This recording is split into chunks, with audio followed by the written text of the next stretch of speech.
জাহান্নামের অতল গহ্বরে আগুনের ছোঁয়া লাগে এক ধরনের গাছ হয়, কাঁটাযুক্ত দুর্গন্ধযুক্ত একটা গাছ, এটার নাম জাক্কুম। জেনে রাখবেন কি নাম? জাক্কুম। বিষ্ণুই বললেন তিরমিজির বর্ণনায়, জাক্কুমের একটা টুকরা যদি আল্লাহ দুনিয়াতে ফেলে, লা আফসাদাত মা আইশ, পুরো দুনিয়াটা দুর্গন্ধে সয়লাব হয়ে যাবে।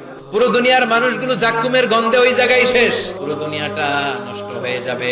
ওই কাঁটাযুক্ত জাক্কুম তাদেরকে দেয়া হবে, ক্ষুধার চোটে জাক্কুমই খাইতে শুরু করবে।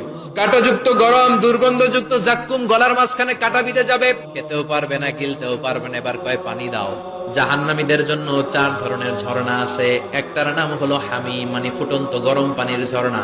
2 নম্বরে হলো গাসসাক, মানে বমি। 3 নম্বরে হলো গিসলিন, দুর্গন্ধযুক্ত রক্ত আর পুজ।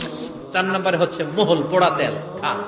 জাক্কুম ফল গলায় আটকে যাবে, গলা চেপে ধরে বলবে পানি দাও।